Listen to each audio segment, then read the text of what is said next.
Fine spiritual perception excerpts from the Kitchen Conversations for May 1991.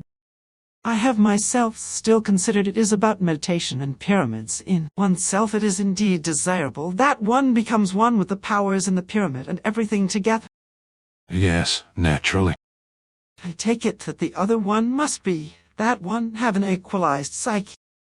Yes, but how would then the effect differ if one could accomplish that?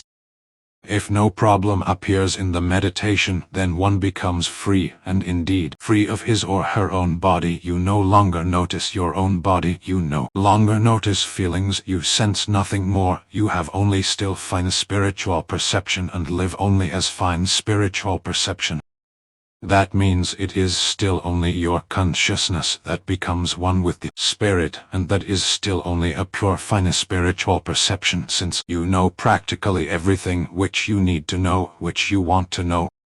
You practically recognize everything from the association with the power, which is indeed the spiritual power which you always wanted to know. However, precisely only fine spiritual base.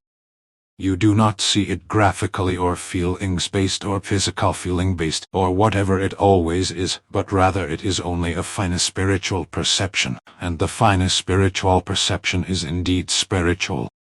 It comes out of the Gemt, and the Gemt is a spiritual part of the human body.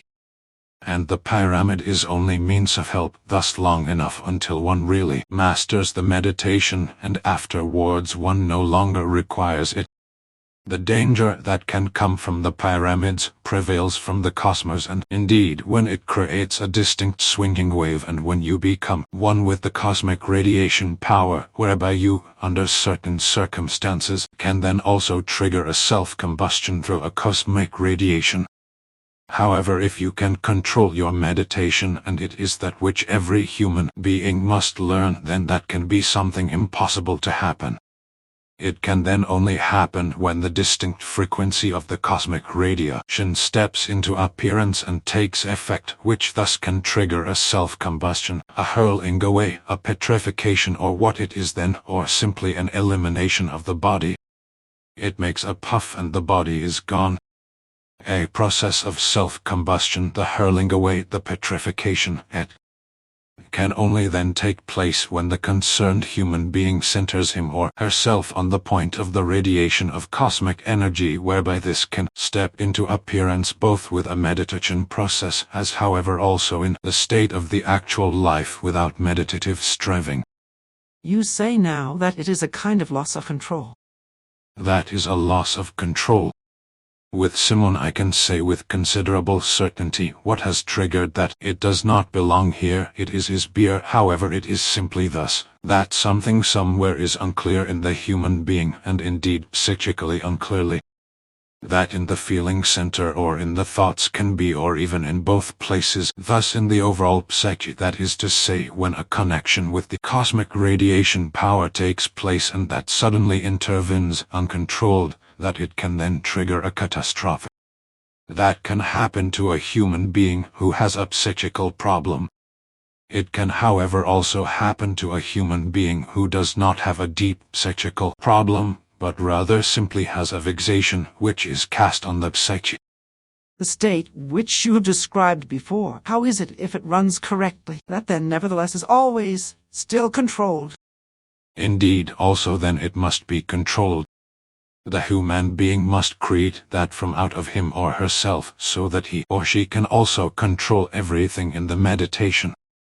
Simply just become one with the creational power, with the cosmic power, or whatever you would like to always call that. Fundamentally speaking, it is indeed actually the creational power with which you become one also through the pyramid. However, one says now simply even the cosmic power. That is what is common around the world, however it would be correctly called the creational power. When you become one with the creational power, then you must also meditatively be able to control this, and that means that you do not allow foreign thoughts. That I have written in the spiritual teaching that one does not only have to reject foreign thoughts, but rather one must also resolve and be mindful of it, that foreign thoughts no longer enter in. Because when foreign thoughts enter in, thus a process is triggered by a self-combustion, by a hurling away, by a petrification, or by an elimination of what it always is, which can happen. There are thousands of possibilities. Thus one must always watch that no foreign thoughts come in. That is always precisely the great danger, and I have from the very beginning therein indicated about that in the spiritual teaching, that one must watch to bring the foreign thoughts under control.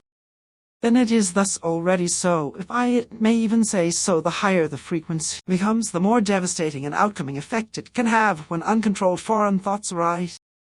No, not the higher the frequency is, but rather the more unified you consciousness-based and spiritually settle down and align on the creational or cosmic power and therewith become one. That is not different frequencies. It is only one frequency, that of the cosmic creation-based swinging wave. To which you must yourself indeed somehow work up to, as I conceive it. Yes, naturally. You indeed make that gradually. Let us say, if you make that stepless, if you now for example spin the light switch, then you reduce light, that is to say, you supply less energy. Steplessly you let less current into the lamp, you reduce it. And if you again go back, the more current you give, all the more light there is. And when you meditate, the more intensive you can practice meditation concentration, and the closer you come the actual point of the cosmic energy, all the more intensive it becomes. Now, someone comes and shoots into the lamp or hits the lamp with a hammer, then it suddenly switches off and the lamp is broken, and then there is a short circuit. Then that is the, so to speak, foreign thoughts which come into your energy and trigger an explosion there. Since such matters can happen, where then suddenly a human being runs around without arm or leg, or a pile of ash is on the ground, or a stone block, petrified human being, or possibly something else. How then is it that one anticipates or one notices that this comes? Is it a becoming queasy? That is entirely different. Depending on how deep you are in the meditation, what degree, level, you have reached, where you still realize things of the body, like fortunately with the Simone. She had still noticed it, she was still not so far away. She had even noticed how the hands began to burn. The deeper you are in the meditation, the less you notice of the body, and then under certain circumstances a fraction of a millionth of a second is enough, and you are simply no longer there. That is now with meditation. You had once said there are also other states. I do not know whether that also is included when one now meditatively ponders or does not ponders over something, but it is something that concerns one. That is a normal condition of the human being, however he or she meditates. Without that, he or she notices it, because he or she engulfs him/herself in thoughts or an event and intensively concentrates on that. And that is a meditative process, and there he or she can create the swinging wave. That has happened to me once, and I could not make sense of it. It was sometime at night, where I was insanely warm. One could realize something there, thus intuition-based. I could not grasp it, however there was possibly something there. And there you can step in about it. It just simply let me no longer go on. Now that you say someone became fiery hot, there it came to me in that sense. There you are able to have the process triggered in the first stages, where the human being brings him or herself to the boiling. Effectively, like in a pot, it starts to boil from the inside. There first even the blood comes to a seething and heats itself up, and afterwards the entire body. Ultimately it starts then to burst, and then it starts to hiss, like when a pot gets into a froth. There are thousands of possibilities of self-destruction, which are triggered through such meditative processes. All other kinds, everything possible. One of the common things is that when it in the entire body begins to itch, and you can scratch nowhere more, becoming thereby half insane. One knows really no more where to scratch, thus it itches everywhere. That I have even lived, practical experienced. That clearly is insane. I have two things. First of all, concerning the heat. In principle, do you always get somewhat warm when you meditate? Yes, however, that comes from the one's own temperature of the body. Precisely, the reversal can also happen. You can freeze up there, solidify to an ice block. It is thus not said that one must have a certain warmth. I have myself even thus considered that. In principle, indeed, the warmth, even if it is low, is always a certain resistance. Normally, when one correctly practices meditation and really comes into and becomes one with the power, the temperature of the body drops. It does not rise, but rather it drops. Does it even drop quite deeply under certain circumstances? Yes, to approximately 32/33 C, 89.6/91.4 if. Thus about 3.4 Celsius below the normal body temperature. The normal body temperature is about 36 C, 96.8 if. Now I have still a question concerning the control. Can you indeed also direct the depths of the meditation with control? Yes, correct. Which in principle one is indeed also supposed to do. Yes. Perhaps depending upon the problem in which one precisely sticks him or herself, that must indeed also be dealt with. Yes, always ask yourself what you practice for a kind of meditation. For what purpose is it? Also, you can practice a meditation while you drive a car or while you drive a stake in the ground or cut a tree or anything else. You must simply correspondingly meditatively engage yourself therewith. You can still with control do your work, which you perform. However, that is something completely different than when you are in the full meditation, where you only still exist of pure fine spiritual perception. That means when you really fully meditate, then you are one with the entire universe. You know everything, you integrate everything which goes around in the entire universe. The only thing which you must do, you must learn to filter out the things which you want to know or which you want to make knowledge to yourself, which you want to live, practical experience. 28 October 1991. If you speak of the consciousness, then you also speak of the feeling center. When you speak of the feeling center, then you also speak of the consciousness, and the two factors together form the personality of the human being. Is it correct, what our scientists say, that within 1/10 of a second, it is absolutely certain whether one finds the other human being sympathetic or unsympathetic? That goes even much faster. Because that indeed does not simply run through the feeling center, thus through the psyche, but rather that indeed runs through the spiritual realm, thus through the gemt, through the perceiving in a fine spiritual wise, and that activates several times faster than anything material. But the human being can become conscious of it within 1/10 of a second. Yes, that is possible. 31 October 1991.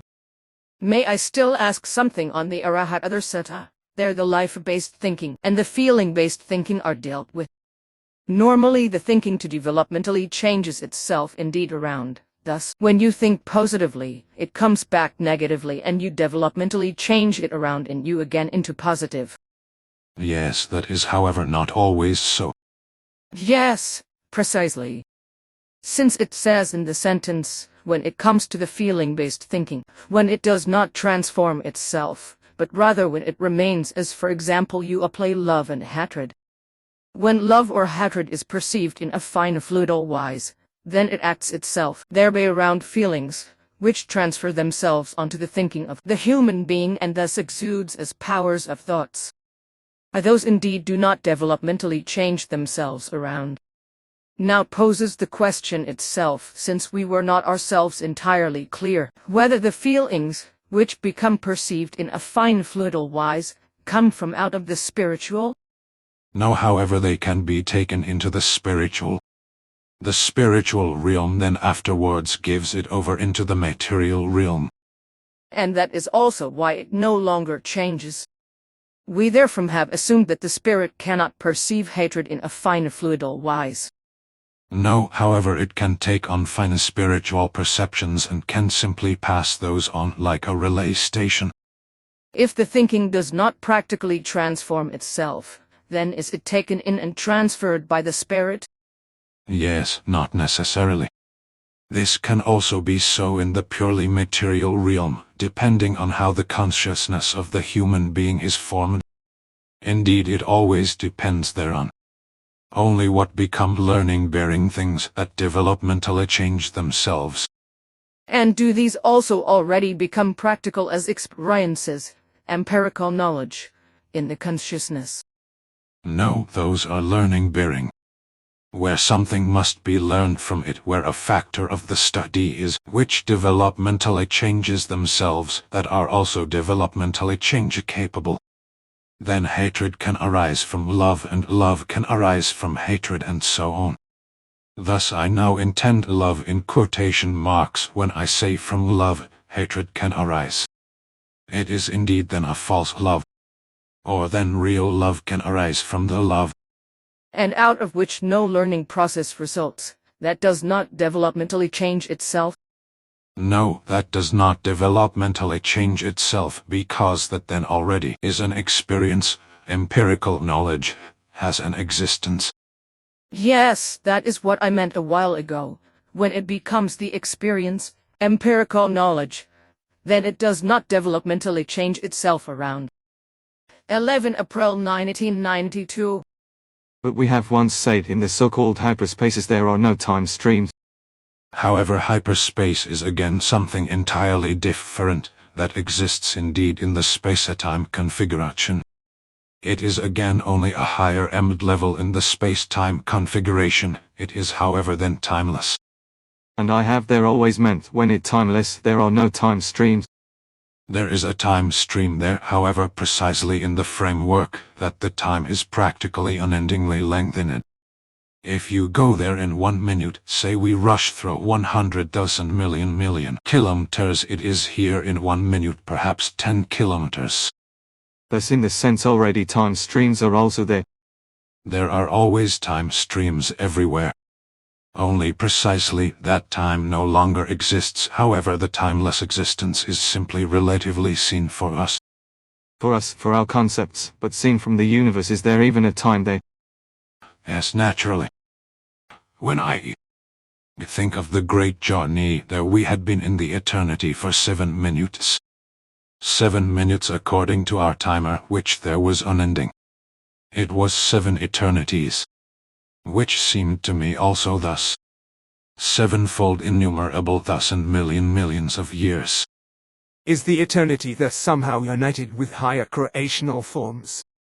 No, that is in our universe. Yes, certainly. However, I mean the perceiving of the eternity in a fine spiritual wise. That you as a human being can also perceive in a fine fluidal wise when you lose the time orientation. This can also happen to you here. A human being whom you lock up in an entirely dark space, which 10 minutes can seem like 100 eternities. There is a timelessness. The eternity is only existent there by means of the time stream, and thus it is then simply the feeling that the human being creates him or herself. It is only there still connected with a lot of feelings, where here it is probably simply the anxiety, the tightness and claustrophobia and so on. That with the eternity belongs still not in the absolute absolutum, right? No, that is in our creation universe. Can I then perceive the creation, the universe in a fine fluidal wise? Also not 311 million and 40,000 million, you can at the most perceive 46 million years in a fine fluidal wise in accordance with the duration of the existence of the universe. However, just you imagine even 46 million years ago. You can practically only ever perceive so much eternity in a fine fluidal wise. How old is the creation? Yes, if you want to put it into an eternity term. It is called simply all great time, and the concept of all great time one has actually taken over into our creation universe from the absolute absolutum, because the all great time is actually the unending existence. The unending existences. Now one has taken on the concept in order to be able to set data and points into our mathematics in the calculation of the age of the universe, for example, where one says that is an all great time. An existence of the life of the creation is an all great time. Because it simply includes the time, the cycle. Yes, previously one has simply only spoken of the eternity. Then you can practically perceive only so much in a fine fluidal wise. As old as the concerned creation is, you can to perceive the age in a fine fluidal wise. You can do that, for example, in the empty space, in the timeless space, where the time is no longer distinct for the human being, it is no longer existent for the human being, although the time is existing, only it takes place precisely differently. 1 minute there has perhaps 100,000 million years, or 100 million years, or 100,000 million years, or whatever it then precisely is. While 1 minute here simply is 1 minute. 60 seconds period. I have just only thought eternity would practically be indeed in the eternity of the absolute absolutum.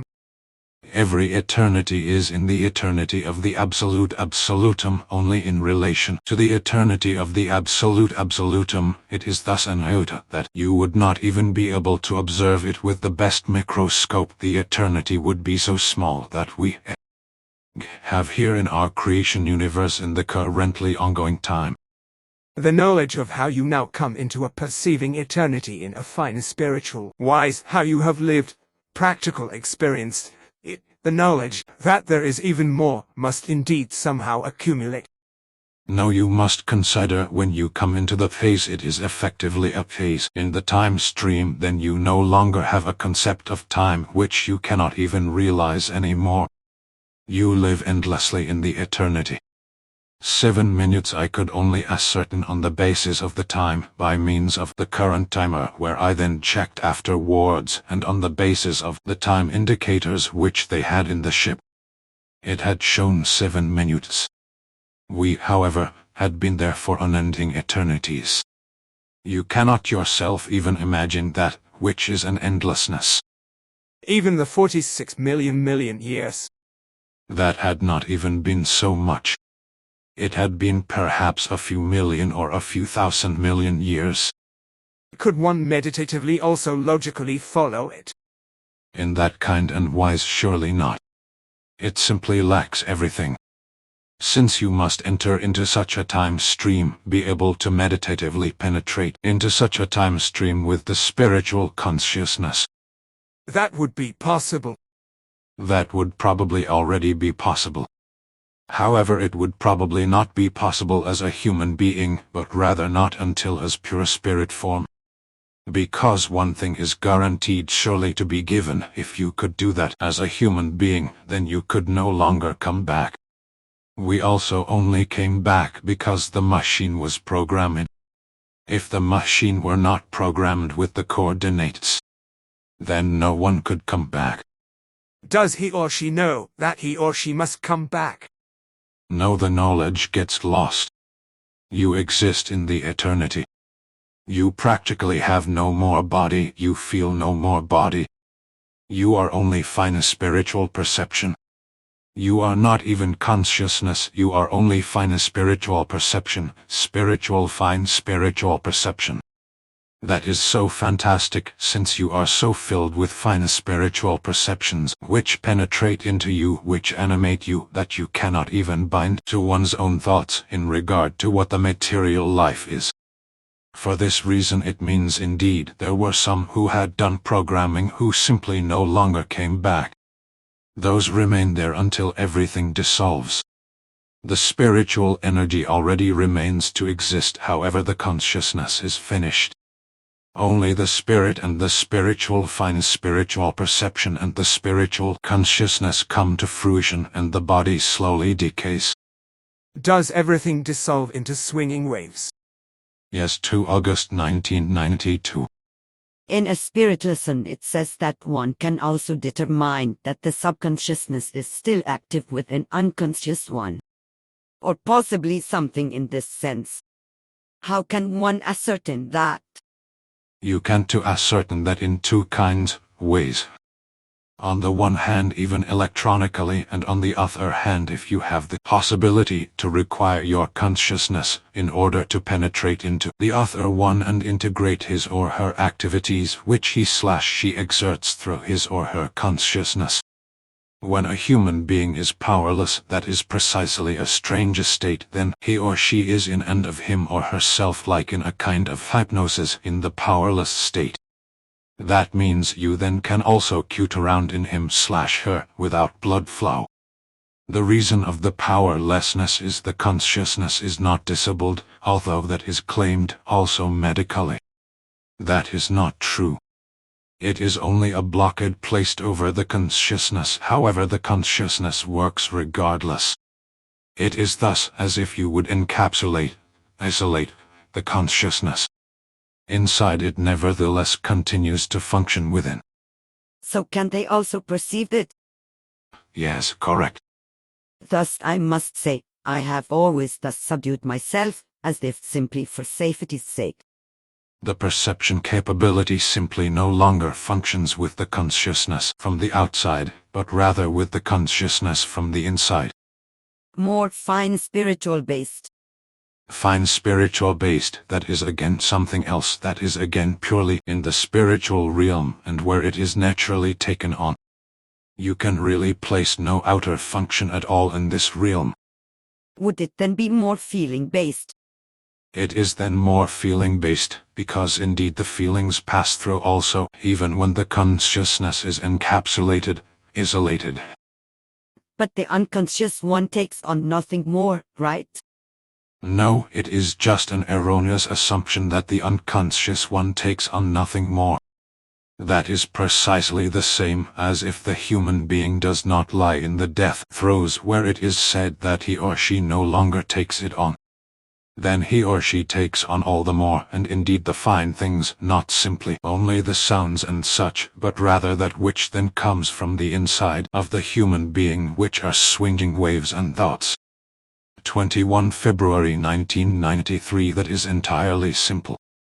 If you say you are biplane crazy, then through some circumstances you have created a love for biplanes. They have perhaps impressed you with the flight technique in the engine noise by the sound of the wind that it produces, which you hear best with a glider. They perhaps have impressed you by the whole form or thereby that they make loops or otherwise something else, and then you thereby developed a love for them. That is then also again a form of love, and that can refer to anything and everything, and the forms are as different as there is sand in the sea. That has nothing at all to do with ascertain, something that has gotten very badly out of control of the good human nature, right? That is simply a specific form of love. No, that has nothing to do with ascertain. That is simply a specific form of love that has been developed just specifically aligned to something entirely special. With ascertain, things that have gotten completely out of control of the good human nature, it becomes then destructive in the negative or positive.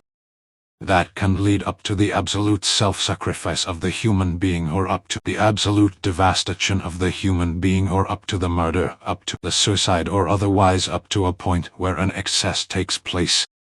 But all that is only possible within the realm of affective forms of love. That means thus only within the realm of forms of love that are feeling emphasizing.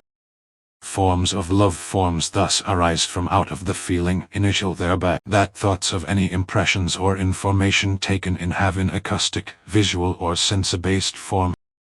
Perhaps through sounds that have been heard, or through a movement of a human being, through the appearance of a human being or an object or an engine noise or whatever it is. It is so manifold, which leads to the manifold forms of love, that you can never really perceive, comprehend and logically follow that. But now, I would like to return once again to the fine spiritual based, that cannot be foregone. In the moment it has indeed also in a certain sense more right. Yes, naturally, if you now put together the affective love and compare it with the effective love, thus with a love that arises from out of the essence of wisdom, experience, values, the so-called fine spiritual perception love, then the existence has all forms that enter into the fine spiritual perception love has greater essential value and a greater essential rights than precisely the affective love. The fine spiritual-based love, thus that which one calls a form of creation love, is that which is practically the most complete that the human being can actually achieve, which itself however still furthermore evolves, and to relatively absolutely fulfillment, although it is the most complete. Meanwhile the affective love is precisely that which the designation says. It is feeling emphasizing, and everything which is feeling emphasizing is by the human being through his/her will via his or her thoughts, more influenceable and alterable in every state, therefore equally in the deepest as in the highest.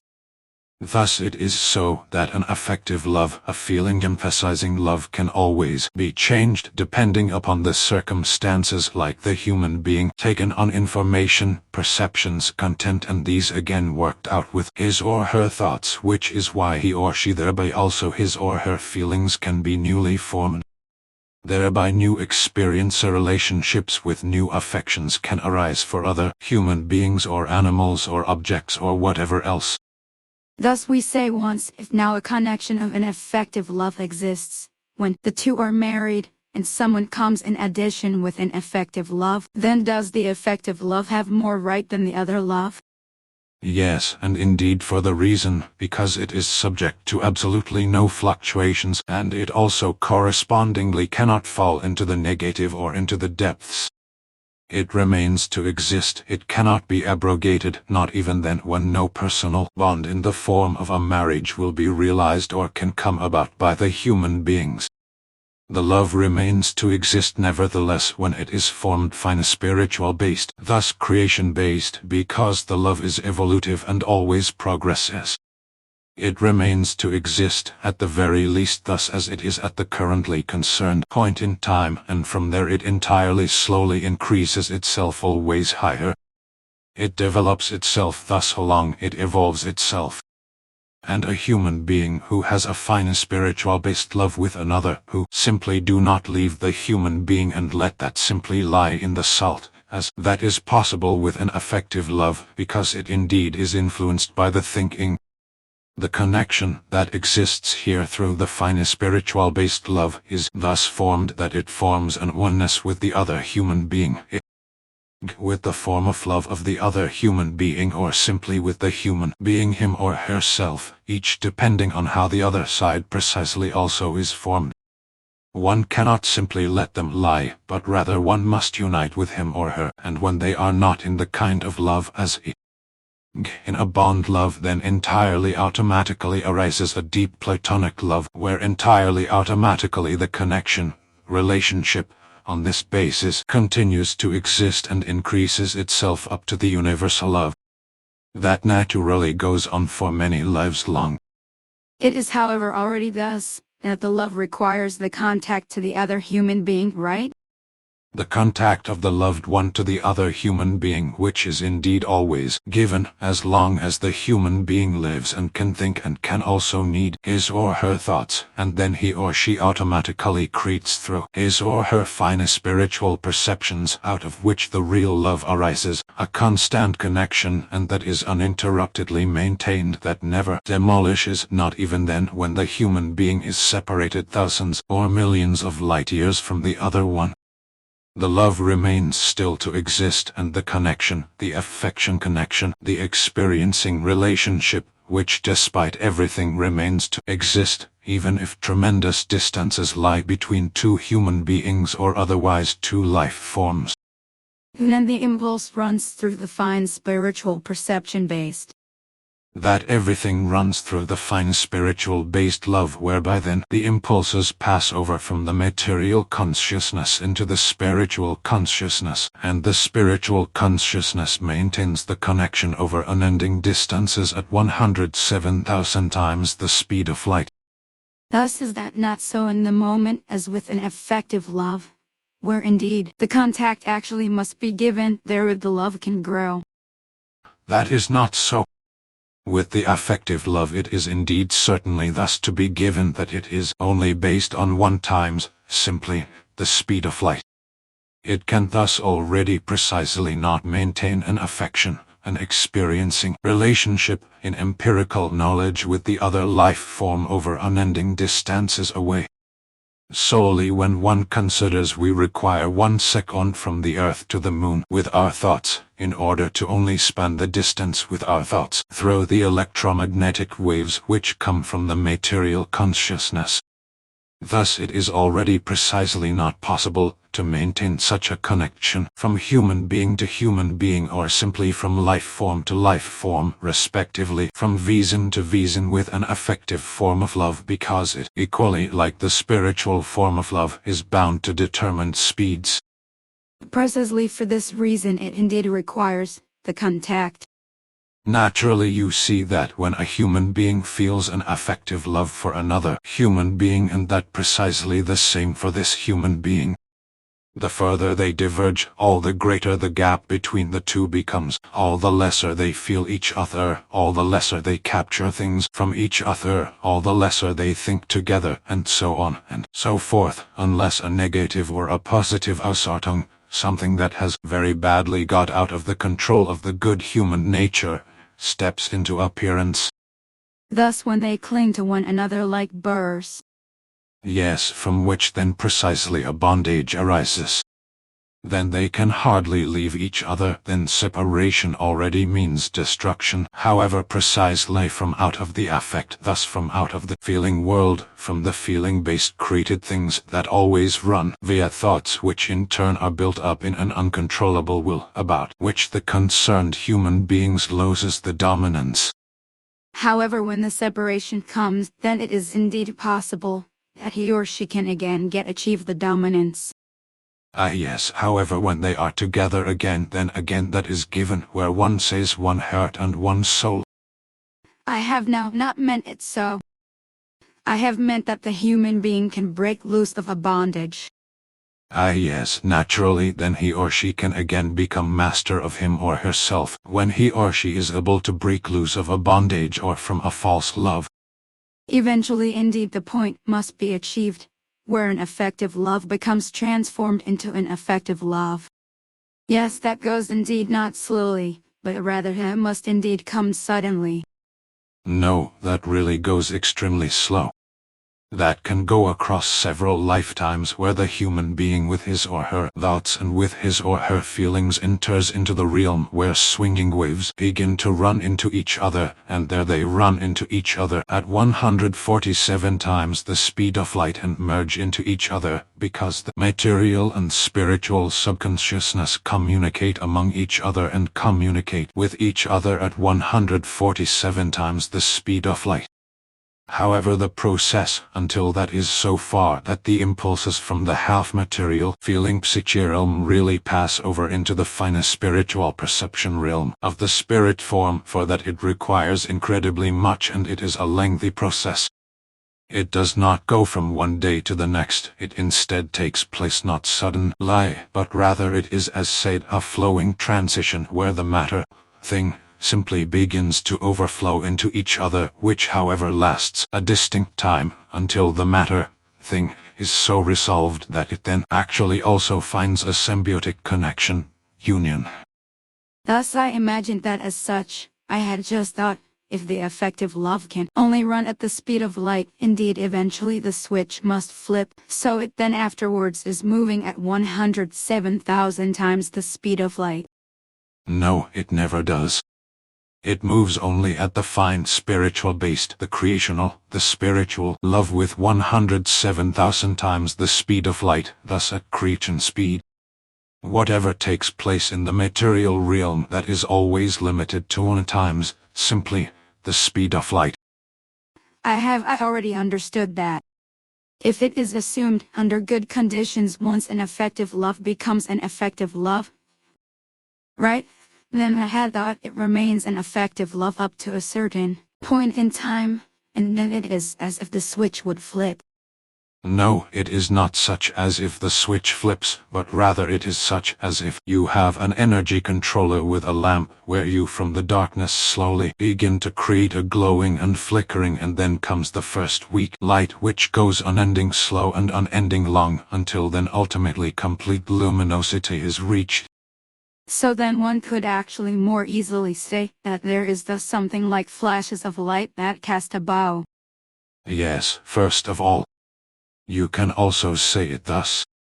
Then association is, if the full of impulses of the finest spiritual perception block accepted / taken in, and in essence of wisdom experiencing form will be transformed to the finest spiritual perception love. Then that takes place first where the lamp has reached full luminosity. Thus that means where the effective love has reached the highest form and the highest power. Before that is reached, there can be no complete fine spiritual perception love, but rather there comes then also only in bursts of flashes, dim lights, a glowing and a thus from the finest spiritual perception realm over here into the half-material realm. First actually completely sporadically. Yes, correct, and then that accumulates, becomes more frequent, and then it becomes periodical.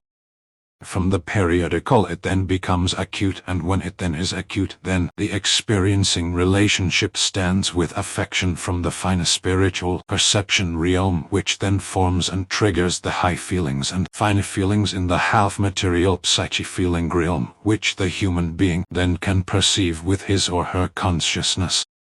It could thus definitely be the case that somewhere on a planet are human beings who with individuals of us, thus with some of us or with an individual, are very closely connected without that we effectively know them. Correct, that is within the frame of the possibility.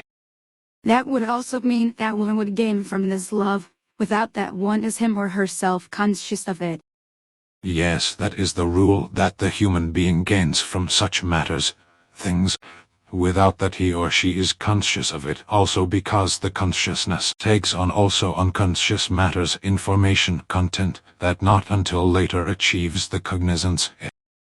Through dreams, where then through the dream the unconsciously takes on consciousness-based information to also take effect and show an effect, or through hallucinogenic drugs that bring about euphoric states that create illusions or otherwise forms where the human being thereby then unconsciously takes on consciousness content respective to the information that the consciousness has unconsciously taken on, found in trance.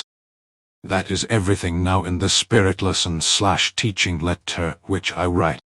The topic of the forms of love and everything belonging together that is so incredibly extensive. You could write and explain it in 10 lifetimes of 100 years and you could not get to edge of it. You would not create even a tenth of it. And that is only the real forms of love, that also really have something to do with love, not the obscure, very badly gotten out of control of the good human nature, forms of love.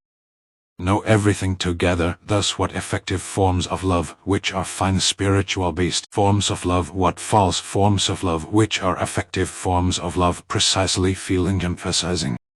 That is always directed, which is feeling emphasizing through the thinking and the will and the fantasy of the human beings. 30 August 1994. Can you then tell us what he or she thinks? Do you know what a human being thinks when he or she dies normally? When the human being dies, then he or she no longer thinks within the frame of that which we look at as thinking, but rather he or she only perceives in a fine fluidal wise what occurs to him or her and breaks in or simply takes possession of him or her from the change between this life and the other world. There where he or she is in the state of the death throes.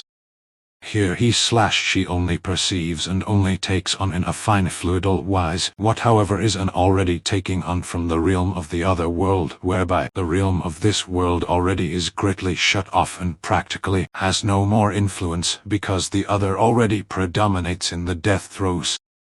You have, however, also already often written and said that there are many human beings who are so desolate before the dying. Yes, precisely. However, that is still the point in time where they still realize everything at the same time and in anxiety cling to the life. They are stirred up from anxiety in themselves, shout out and cry and everything possible. It is curious. I have already seen so many human beings die. I have still never experienced that. The normal with the human beings is indeed that he/she come to terms with him or herself and the matter of the dying.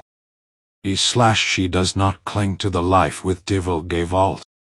Normally the human being simply lets what happens with him or herself happen when he or she enters into the state of dying, because the influences from the otherworldly realm show images and brings about a mood and thus equalizes and neutralizes his/her psyche that he or she actually notices nothing more at all of it. It is only with those who cling so much to the life and simply do not want to release themselves of it. These then can really begin to rage. Or who have great pains and receive nothing for the pains. Those who then cry from pains, that is however another case. It is seen both normal for the human being, although it is not normal, that when it is insofar as it is normal that the human being clings to the little life with Gewalt, because for the concerned human being it is human. However, the best and the most natural would be when the human being would simply pass away in one's sleep. Yes, that is indeed the normal dying. That is the process that is just missing. That is the process that is then missing. It can no more be worked out, because the human being now goes from the world. I must however ask once again, in next the life is something missing for this human being. Is that shared on all realms, or is that something entirely distant? He/she simply misses the process of dying. The leaving, the self-releasing from this world in order to enter into the other world. When the human beings dies, he or she must be able to release him/herself from the life that he or she has led. He/she must become one with him or herself and with that which happens with him or her. Therewith he or she accepts and realizes that. Virtually builds up a harmony in him or herself. Yes, naturally, that is indeed a harmony. The sudden leaving one cannot counteract, but rather you must learn to live with it. From the basis it is indeed necessary that the human being makes thoughts about life and death and simply does not live in the day. He/she must carefully study the matter a lifetime. And if one suddenly goes from the world or with great difficulty, with horrors and anxiety, then him or her is missing that in next the life, and indeed from the basis, because no process of the dying is equivalent to the others. You can die 1,000,000 times and it is 1,000,000 times something completely different.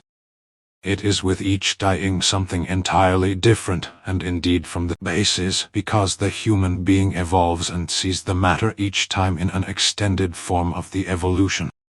Therefore it is necessary that the human beings each time when he or she again in a new form dies, realizes that he or she goes from the world, that he or she changes over into the finifluidal realm.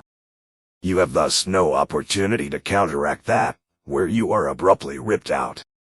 That can in the world in which we live today simply happen with the technology and all this. Since there is no possibility that one can somehow counteract the entirety. The possibility lies therein that you always strive to live in a normal way where you can go also on a normal way from the world. When you drive with the truck and an airplane falls on your head, then you also do not realize it anymore. Then you have problems the next time under certain circumstances, because you are missing the developmental process. Yes, precisely, because the change is missing. The cognizance of the change that has taken place and the living, practical experiencing of the passage, transition. You must indeed first of all have the cognizance that is now the process that takes place, and then you live, practical experience, the cognition. And the living, practical experiencing is then the reality of the cognition. It is thus fact. And that is that which the human beings must know, because the living, Practical experiencing brings the knowledge to the human being. It is in fact thus that which the human beings now lives, practical experiences, becomes then the knowledge, and the knowledge becomes then the essence of wisdom. How does that have an effect on oneself then in next the life, when one does not consciously live practical experience, the process of being? For example, then, that it can happen that a human being has a frightful anxiety before of the dying and before of the death. That is then that which can be an injury. Yes, I would say that it is not only that which can be an injury, but rather that which then steps into appearance with deadly certainty. There are still many others matters that also there to belong, where the human being becomes inconstant and anxiously goes through the life, where he or she is erratic, and where he or she does not dare to undertake this and that, and so on and so forth. Then that has an influence on the entire life, because he or she has not gathered the necessary empirical knowledge, the knowledge and essence of wisdom, and also does not have the cognition that is proceeding, that which now in fact has taken place. Thus that he or she has recognized, lived, practical experienced, and gathered the knowledge of that, and therefrom became wise in the knowledge that it is in fact thus. I think it certainly helps one, when one always studies the death carefully, if such an accident happens to one. Thus nevertheless the thoughts are stored, which one can work out in the other world. This is then also an assistance, right? It is that in any case, however, it asks itself what happens with the deceased one. Whether there is an abrupt matter, a gewalt impact, from which a trauma arises. Therefrom no cognition and no living, practical experiencing of the transition arise, and also not the necessary knowledge and the essence of wisdom. How is that then, when someone is frightened to death and therefrom a cardiac death arises? That is precisely the same, because as a rule the cardiac death goes so quickly that it can no longer be realized. It is actually not even more of a conscious abandoning, but rather it is practically thus that the anxiety becomes to such an extent so great that it squeezes one out of the life. Yes, naturally, which I assume is what happened with him. I have myself thus imagined that before the other world you begin to harmonize. You previously have a feeling, as if you jump into the emptiness. Every time, when one dies, it is indeed an uncertainty, because one indeed does not know how it is. I imagine that to me always thus, as if one springs down on a springboard, and one does not know how deeply it goes down.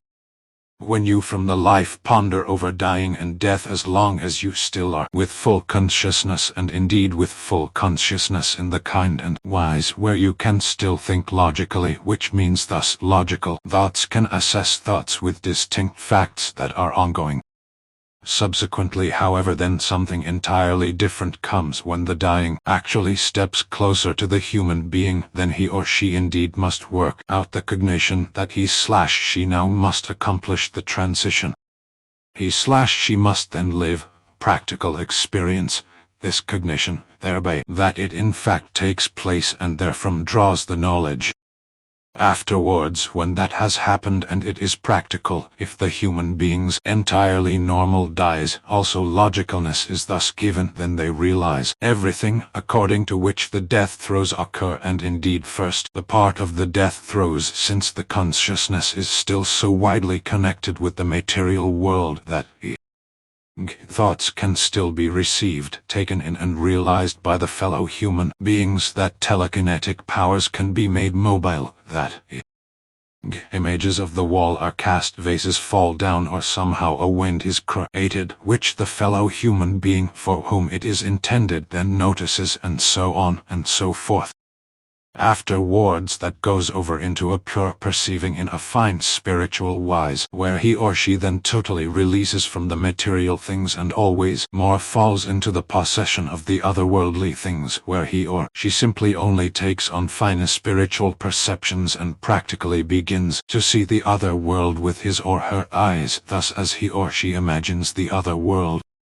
which he or she can even figuratively perceive. The one then sees perhaps a fantastic beautiful field of flowers where angels call to him/her, or possibly something else, depending upon the choosing of his or her rationality and his or her intellect, which he or she has thought and believed in his or her life until then, where it then simply always becomes more harmonious, where he or she then also from the death throws in his or her fine spiritual perceptions begins to hear harmonious sounds. It is a harmonious music. It is only not in the framework how the human being makes it, but rather it is the finest spiritual perception harmony, and that is musical, one must say musically finest spiritual musical. When this state is reached, then the actual floating over into the realm of the other world occurs. It is held a little differently than that imagined of the ghost performers, since it is said they had been dead and had lived, practical experienced, this and that. What happened with this human being was perhaps already a clinical death that has taken place there, where again a decline has occurred, whereby you however cannot say that the consciousness had also been dead or would have been dead, because that has still further functioned. It has in the state of the realizing, therefore not fine spiritual based taking in of the realm of the other world, but rather of the real functioning of the consciousness, visionary dreamy matters taken in, as the case may be, how this human being imagined that in his or her belief, when they diving into an unconsciousness and afterwards are in a powerlessness, where they see the matters then simply picture based, how they imagined that. They have themselves entered that before in principle. Correct, that originated from out of his or her belief picture. Precisely that happens afterwards, that they dream-based or visionary take in. When they then again are completely there, they repeat it, however claim then they had been in the other world. This is just not true. They have not been in the other world, they have not yet been there. One cannot just experience 100% of how it is when one slowly approaches the death. That comes with the jumping into the emptiness, as long as you can still rationally consciousness-based think. Afterwards it does not seem to you like jumping into the emptiness. That is only as long as you ponder materially. Correct, however, when the point in time then thus is given that it then takes place and the cognition comes, and therefrom the living, practical experiencing, then comes the knowledge that it now in fact thus is. The fact thus being is entirely different than jumping out into the emptiness. It manifests itself then after that the human being then floats over from one place to the other. Jumping out into the emptiness comes from the basis because you can yourself not imagine what it is really. Strictly speaking, it is thus, when one rationally looks at the matter, that one also then does not lose the ground under the feet until one crosses over it. No, certainly not. That happens only there where a deadly anxiety prevails, where it is mighty over the human being. The reverse case arises with a birth itself, again back into the material realm. Thus that is simple. The big problem exists in the anxiety that the human being has before the death, and that he or she actually foolishly has, because he or she wrongly thinks through the bullshit religions and the belief nonsense mostly for an entire life long. Then he or she makes wrong thoughts. He or she sees all matters wrongly and brings his or her entire inner life into turmoil, and thus it comes then when it is insofar as that the human being then begins more intensively to think in this direction and increases his or her anxiety even more. That however simply stops at a distinct point, whether then the human being wants it or not.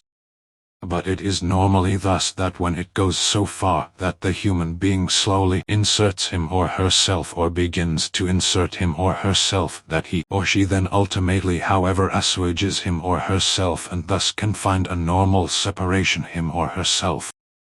I find that it is still important to say. The anxiety before the death has the human beings during the life through its life, but when it comes insofar as that the process of dying starts, thus the deeper process of dying starts, then the anxiety automatically disappears because it is simply no longer realized, but rather is covered up by that which then happens. However, also only then, when someone goes slowly. Yes, naturally, the condition is indeed always a normal dying with a normal process of dying.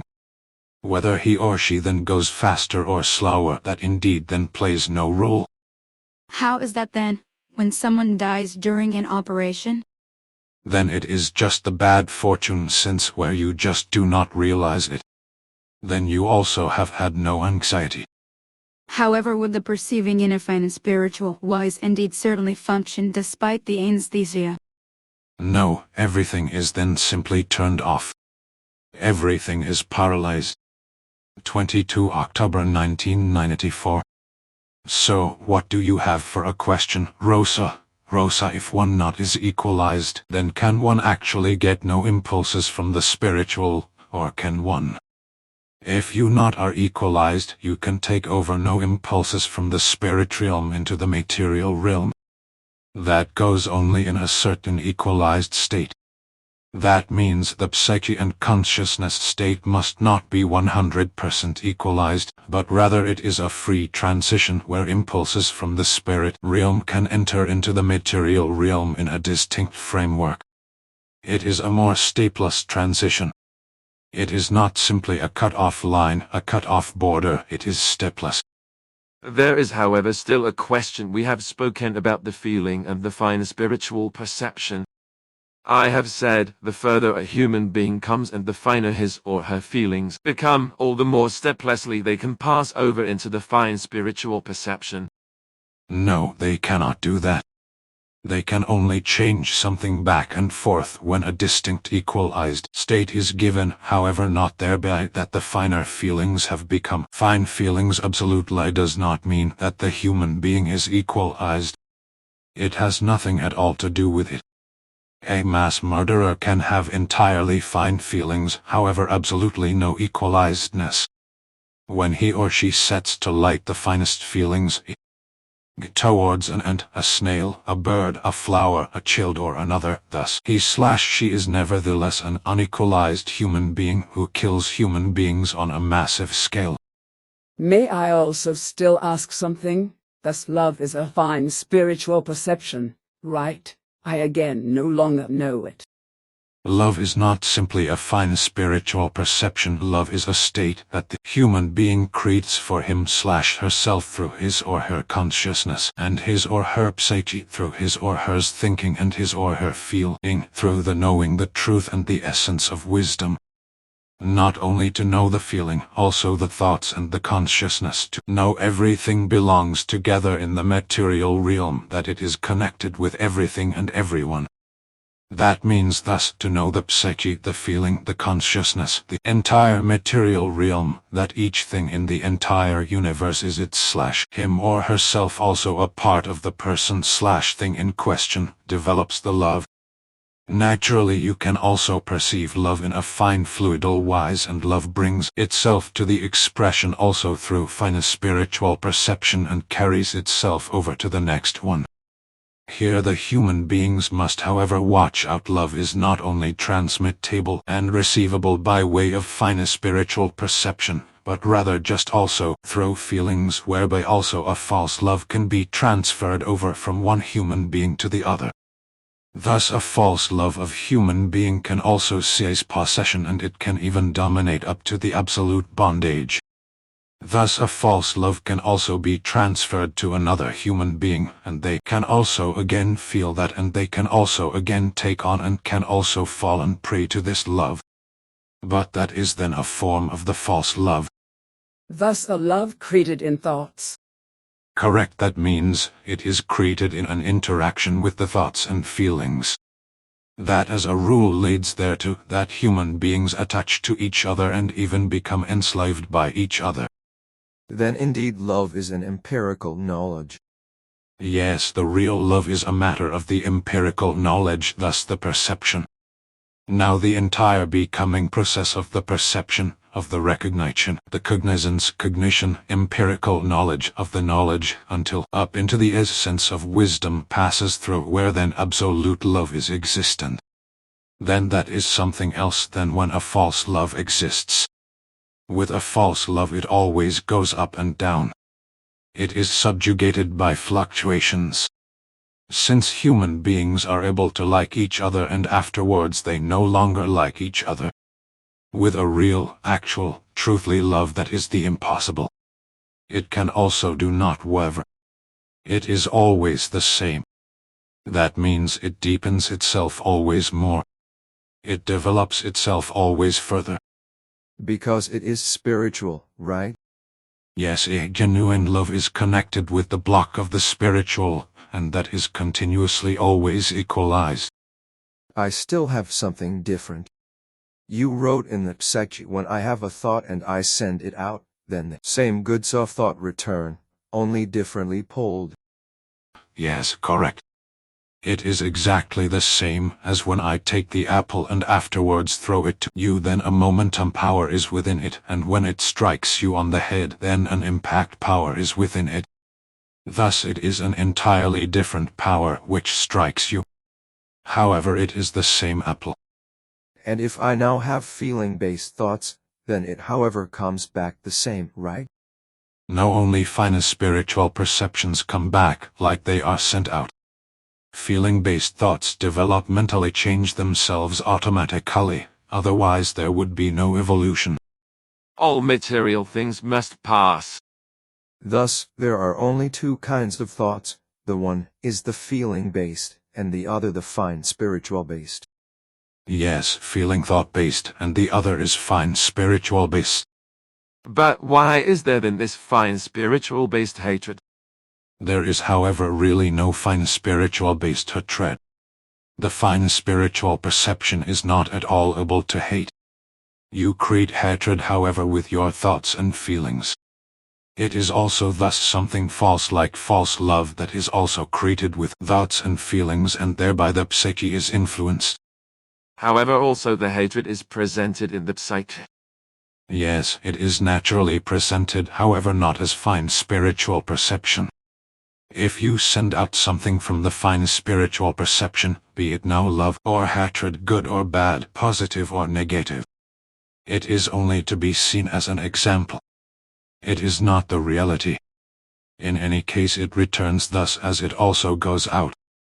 It is only an example, because hatred is not there in the fine spiritual perceptions. Whatever the human being sends out from the fine spiritual perception always comes back the same. Fine spiritual perception comes back precisely the same, and the feeling is of reversed polarity. In the material realm nothing remains permanent. It is subject to the becoming and passing. And it is also subject to the developmental change where something is awakened to the life, lives and dies and reaches another state of life existence. Thus there is a constant developmental change given, and that is not the case in the spiritual realm. A developmental change takes place only in the material realm. Can I, for example, say I perceive in a fine fluidal wise that is evil to me? You feel that. The human being has a lot of terms, concepts, which he or she uses wrongly. Thus a fine spiritual perception is something entirely fine? Yes, correct. A fine spiritual perception is spiritual. It is absolutely possible that a human being can perceive hatred in a fine fluidal wise which another or anything at all exudes. Precisely. You can perceive in a fine fluidal wise what another gives you. However, you do not notice that as fine spiritual perception in that sense, but rather as a rule you notice it as feeling. If you take it on as fine spiritual perception, it is something entirely different. It is very much finer than that which the feeling conveys to you.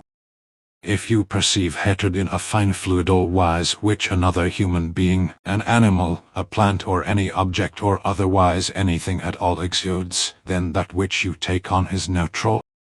However, that which happens in the material realm when you take on hatred, or when one foolishly says the human being perceives hatred in a fine fluidal wise, thereby he or she physically feels hate, then precisely the feeling center reeks. There one can very finely gradate whether then it becomes taken on via fine spiritual perception, thus becomes perceived in a fine fluidal wise, or whether it becomes taken on feeling based. When the hatred becomes taken on fine spiritual based, or the evil or the negative, then that is a form of the equalizedness which you do not cast on the psyche. Whatever you however take on in terms of hatred and negative things, when the human being attaches an insult to you or otherwise anything at all, then you notice it in the feeling center, then you cast it on the psyche, because it becomes taken on feeling based. That does not happen with the fine spiritual base. Then it goes only into the head, and there you work it out in the consciousness, although the psyche is also affected by it, because fine spiritual perception indeed works via the gemt, and this then goes over into the psyche, thus into the material realm, and again up into the feelings and into the consciousness. However, it does not happen with the fine spiritual perception that it then begins to bore into the breast, feelings. Could one also say it becomes accepted as fact?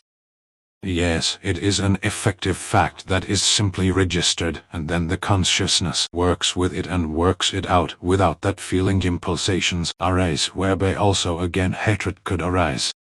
And that one thereby suffers a psychical damage. Correct. When you however feeling based take on hatred, then you notice it in the feeling center, and then also again lightning fast switches to your thoughts, and then it switches again to the feelings, and then already that against hatred is there, or then love, depending on what then comes, which varies. When I am equalized, then I can indeed take on fine spiritual perceptions. If one sends me hatred, and I am at the moment absolutely equalized, then it does not go to the psyche. When you are really equalized in the material realm, then it does not attach to you. The human being must however be equally in the material realm as in the spiritual, so that when he or she takes on hatred, it does not hurt him or her in the feeling center, and it does not begin to bore in. Although he or she feels it. Although he or she feels it. However, it does not harm him or her. With the feeling-based, indeed the thoughts come into play with which you break yourself. Correct, if you can simply take it as given fact. Thus indeed the boomerang effect is also given.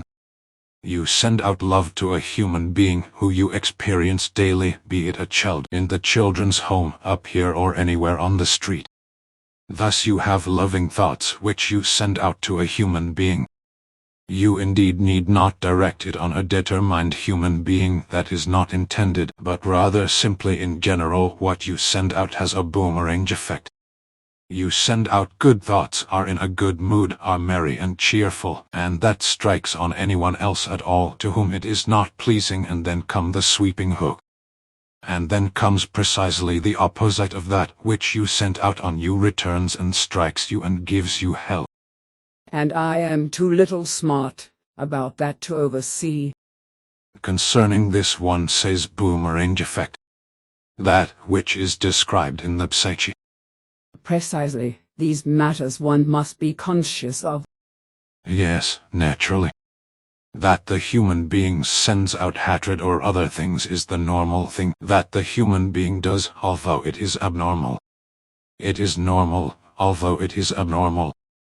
If I am now happy and send out love, then it strikes, affects, indeed on a human being, and it to whoever is not pleasing, then it comes back negative, and thereby I learn again to work this out, and then I send out again love, and thus I come always further. Correct. If I however now send out something negative, then does it come back positive?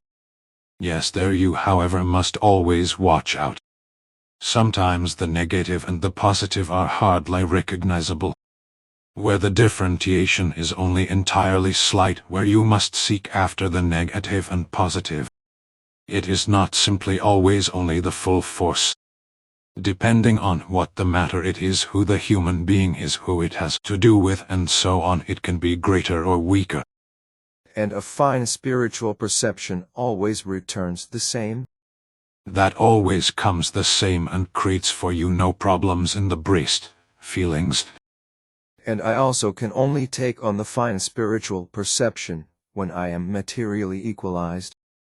Correct, and the human being must learn to achieve that. Yes, and do not let it upset one. Is that true? Yes, as a rule the human beings upsets him/herself. If one now it takes on hatred with the feeling, then indeed one must learn to feeling-based work that out. There you must now watch out. These feelings you can influence yourself through something good, something bad, or something equalized that comes from the other side when you take it on wrongly yourself, because you indeed think and influence your feelings themselves, because as a rule you do not have knowledge of the human nature in order to perceive, comprehend, and logically follow from whatever basis now makes the fellow human being do that. What is his or her mood? What is the motive? That is namely of extreme importance. The motive another human being has why he or she now releases on you something positive or negative that is of monstrous importance. Therewith you can correctly decide and your psyche is correctly influenced so that you then do not build up excessive love or excessive hatred or anything else. If someone now sends a shower of love and I know from what basis, then I can classify it correctly. Correct, the love that you show one another can be feigned in order to achieve something with you. Or the next one can develop a hatred for you because another has made him or her angry without that he or she is angry with you. And that is then knowledge of human nature. Yes, is included in the knowledge of human nature to be able to decide what is what. However, I still have not yet entirely understood. When I perceive something in a fine fluidal wise, why it then comes back the same. Is it thus, because nothing developmentally changes itself in the spiritual, since there is no becoming and passing? No, since there is only a forwarding. 13 October 1995 Brunei. The spirit telepathy with symbol pictures, is that the highest form? No, that is not yet the highest form. That is simple spirit telepathy. There is then still a fine spiritual-based telepathy, and that is even higher than normal spirit symbol telepathy. The normal spiritual form of telepathy is simply built up on normal symbol pictures where a kind of whispering voice explains the symbols to you. Thus there is not only pictures, but rather there is also a whispering acoustic. That translates to there is then still a much higher form of telepathy, which is the finest spiritual-based form of spirit telepathy. That then is already well founded only on swinging waves where the words or word pictures arise from out of the different swinging waves. Those are no longer symbol pictures. That is something entirely different. That one can actually no longer even explain. That is, however, still not enough to be the highest telepathy form, because also in the spirit telepathy there are innumerable forms until up to the petal. If something directly enters from the level Arahat Adharsata, then that is no longer the pure form of spirit telepathy, but rather that is already highly translated. Equally like that from the High Council. The highest which there is then, comes directly from out of the petal level. I, however, do not know how I should say this, because there are no words for it to explain about that. It is simply there. Brunei, because it probably also goes so quickly. Yes, it is simply there. It enters nothing. It is simply ever present. With the conscious and unconscious primary telepathy, it is possible that it rings with a positive transmission in one ear and with a negative transmission in the other one. That is absolutely possible. Recently someone has said that to me. He or she can always distinguish that. Yes, depending on how the human being is formed, which he or she has for a sense of right or sense of fairness, it is embedded with the one on the right, which is mostly thus, and embedded on the left with the others. It is interesting to determine that with the left-handed ones frequently the sense of fairness is distinctly strong on the left side and the negative part on the right side.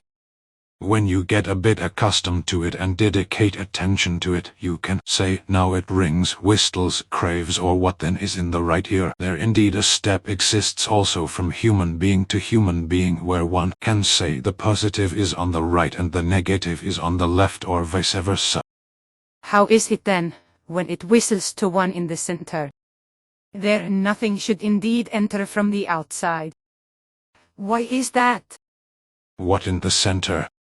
When one is in meditation and it whistles to one in the ears. Thought swinging waves can already enter. I had thought they could not enter. But thought swinging waves already enter. Wherefrom is one then protected? From negative swinging waves which deflect off the center. It is thereon laid out that negative swinging waves deflect off. You can nevertheless perceive negative or positive swinging waves, however, they are shielded that they can do nothing to you. They are simply powerless. The signal impulse is transmittable, but they have no power. But it means, however, also one cannot hear it until when one is prepared for it. Thus that one hears it already in the morning and the others not until in the evening. It asks itself always what you have for a psychical or consciousness-based state. In the center you indeed as the rule assuage yourself and find yourself. Then it will be, however, also possible that you become able to receive the impulse. You mean with a time delay? That is one quite complicated matter. There is, however, another factor that must be taken into consideration, because a signal to you becomes first consciously or audibly in the head when 10, 20 or even 100 hours have passed, thus an entire week has passed. And that is that when through the subconsciousness the signals are taken on and then stored, and indeed for so long a time, until your psyche is so far equalized that you can to perceive this, and then it comes. Where is that stored? In the subconscious. In the center the time delay is also possible, however it is also possible that the signals become sent out and picked up. It stores itself in your subconsciousness, and when your psyche is to such an extent, the fact that can get through, then the signal comes. Otherwise it remains in the subconscious and levels itself out with the time, until it one day becomes no longer audible. With animals does the telepathy have to do with thinking? With the animals that has nothing to do with the thinking, because animals indeed do not think in the form like the human beings does. That is a drive impulse, a drive signal. However, I ask myself what an animal can transmit to a human being. The human being notices it still in the behavior of the animal. The human being notices it in the behavior of the animal, which creates the sent out telepathic impulses. With the animal it is entirely simply thus they can indeed not think, as said they have a figurative perception without thoughts. It is a noticed image that triggers an entire distinct impulse. When the animal sees a piece flesh, then that triggers an entirely distinct impulse, and then the human being can pick that up. Now there are, however, more or less intelligent animals that can also direct that, like a dolphin, an elephant, a horse, or a mutt dog. As a result, it is also possible that one precisely with a dog trigger an aggressiveness in this kind and wise by setting telepathic impulses free, and which many human beings do through their anxiety which they create. The impulses are indeed nothing other than electromagnetic swinging waves. Those are not words, but rather electromagnetic swinging waves, and those are picked up by the animal. Precisely how the human being also takes on electromagnetic swinging waves from the thoughts of his or her fellow human beings. Telepathy is indeed nothing other than use of electromagnetic energies and electromagnetic waves. You transmit the impulses. You transmit indeed not a word to another human being. You only think to yourself the word, and that is converted and minced into impulses, then it strikes the next human being, and there it again becomes minced back, it is recomposed there, and then the word or the image itself arises. Those who have anxiety are bit by the dogs. That has to do with telepathy. She told of a horse, which suddenly she stood in front of, and she was very frightened, which the horse had picked up, and as a result it fled in panic. Those are the electromagnetic waves transmitted in telepathic form. It means an animal senses it, however the human being does not know how to deal with it. That is a form of telepathy, and with each animal kind and animal species it is another form, because they are different frequencies. Also, when the frequencies very precisely run next to each other, however they are in fact different. I have even cried, and then a dog came, which has put the paw on the bed and has also cried. Yes, that is absolutely within the frame of the possibilities.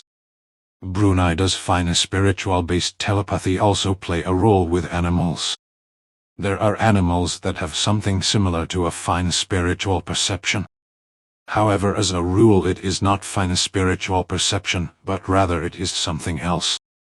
Only the human being has a fine spiritual perception capability in that sense. A fine spiritual perception capability is something entirely highly set, that is so very immaterial that it really is no longer compatible with the feelings. Thus no longer equatable with the feelings. Because that which animals and human beings as a rule have are the feelings and feeling impulsations, however not fine spiritual perceptions. Fine spiritual perceptions are very much higher set. They are on frequencies that through our science and our technical devices in the medicine still cannot even be ascertained. For March 1998.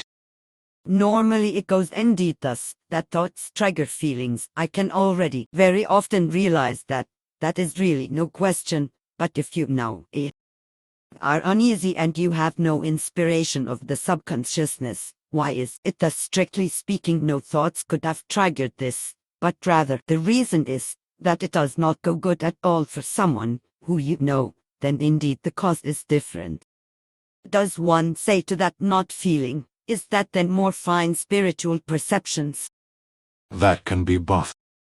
On the one hand, there are swinging waves that arise from the fine spiritual perceptions that are transmitted from human being to human being. On the other hand, however, also such swinging waves arise from out of the feelings, from out of the thoughts and the corresponding feelings, which then the human being again fine spiritual based pick up.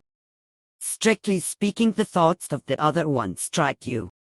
Instead of your own, those of the other one strike you.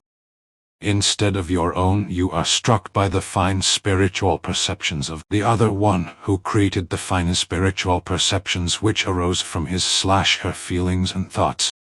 That, however, is in and of itself very rare. That is then only possible when the human being is able to fulfill the way from the material thinking and the material feelings to the fine spiritual perceptions. Otherwise the human being is struck by the thoughts, the electromagnetic thoughts waves of the other human being, including even his or her feelings, and then it triggers that in you, that which you said that you somehow can suddenly become depressed from out of nowhere, or you feel lousy or anything else at all. And a few hours later you then perhaps know, that is it. Yes, the entire normal way is going simply through the thoughts and feelings. That are electromagnetic swinging waves, and these you take on because you are somehow connected with this human being. It is thus a connection that is purely material, that fulfills itself only on the material basis. The other possibility is precisely this, where it then goes through the finer spiritual perceptions. However, that is only possible when the human being comprehends it. His or her feelings and thoughts transform into spiritual impulses. One can actually forget that one is not supposed to actually talk about it at all, because it simply is not yet ready. Thus you can pick up any swinging waves from your next one, or from your further removed one, or simply from your fellow human being. Is the cause also again the thoughts? The causes are fundamentally the thoughts, indeed. And the thoughts correspondingly create feelings, and the feeling in turn then forms the psyche, and the psychical state then moves in turn into the thoughts. and then the cycle is already entered into, and then it is something like an endlessness where one then must simply interrupt the cycle again. Therewith one again clearly sees and can clearly think and act. Otherwise then that happens which happens precisely with the psychical illnesses, where then the rotation, cycling, begins. The feelings themselves one can indeed not transmit, only the thoughts. When you transmit thoughts, you can also transmit feelings, only the rule is that the human being does that unconsciously, without that he or she performs a conscious telepathy. Also, the transmission of the thoughts is always connected with the feelings, and depending on how strong these feelings are expressed, these can at the same time also be transmitted with the thoughts, because that gives an entirely special thought picture, entirely special impulses which then are connected with the feelings. 22 April 1998. Then we still have the question from Linda Wickstam of Sweden. She asks here, how the life between two lives is, thus in the other world, how does that thus look? That you cannot describe, that you cannot say. Because we do not have our senses, right? No, these senses do not exist. That is on the one hand the pure spirit form, and on the other hand it is the overall consciousness block, and from them indeed nothing is taken along into the next life, in the sense that would be a remembrance/memory of the other world. That is absolutely indescribable, because one does not know that, how it really is in the other world. For that you must have a consciousness where you can penetrate into the other world, and then the information from there again take along into the real material life, and that is a thing of the impossibility. That probably must be purely perceiving enough and spiritual-wise, right? That is only still purely perceiving enough and spiritual-wise. And this is for the likes of us, not at all comprehensible. No, that is for the human being, not simply thus logically followable, like he or she. We cannot logically follow a feeling and so on, and one has only as much cognizance about the other world in and of itself that it just exists as a we form. Thus the spirit forms exist as a pure we form, whereby they also still have an individual point as well, however is entirely included together with the overall. Excerpts from The Way to Live 34/60. Excerpt True love is a concentrated form of the perceiving enough and spiritual wise, and not built up on emotions, because truthfully it is fine spiritual perception itself. Hence love only applies itself as power, and it never takes anything which would not be of itself. True's love lets itself not be possessed, thus however also the love possesses not, because it is purest fine spiritual perception and suffices itself in itself. The love sits not in the heart and is not the power of a god, but rather it is purest fine spiritual perception of the spirit and of the consciousness of the human being, who fine spiritual perceptively creates it in him or herself. The true love in the form of the fine spiritual perception is all-encompassing, never inconstant, and absolutely indestructible. It is of creational natural and can be disadvantaged by absolutely no things, unkind and negative or evil powers. Thus the course of the true love is not directed, while it however is a creational natural highest factor of all the life and the logic the human being directs in worthiness in the course his or her life, thus not the false love that results from emotions and drives, because this artificial and steered love is guidable by the human being, and indeed always in accordance with the emotional and drivable wishes and thoughts. 45/118. Except for this reason they have to always give, although they hardly have anything. These are the human beings who with the giving neither need to be guided through the virtues nor pain or joy, because they give, because they are true human beings, and they feel one with their fellow human beings, no matter whether these suffer hardship or not. They give equally, like a tree gives its fruit to everyone that has a need for them or has a craving for them. Also the tree recognizes neither joy nor pain when giving, because it lets the fruit grow for all, both for the poor and rich and for animals and insects.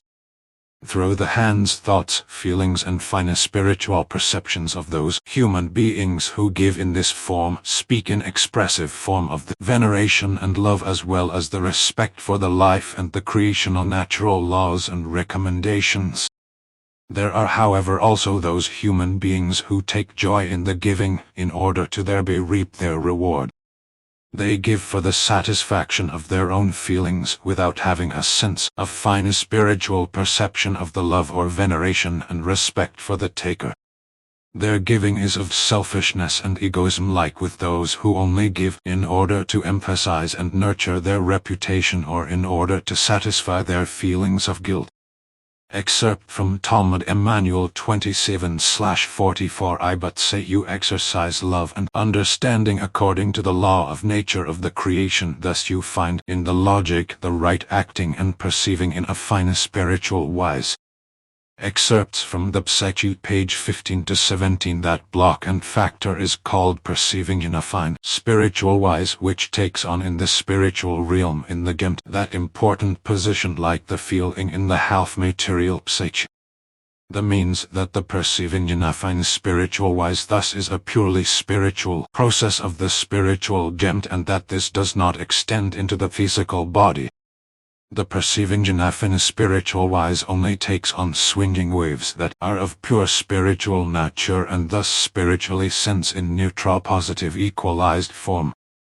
The fine spiritual perceptions are thereby thus very manifold, like with the feelings, only that the fine spiritual perceptions are precisely pure and only of neutral positive equalized form. The fine spiritual perception not only influences the entire spiritual mentality block, but rather it also effects over there in the material realm and indeed directly into the half-material psyche, as well as also in these as one of the many fundamental factors of the feeling origination.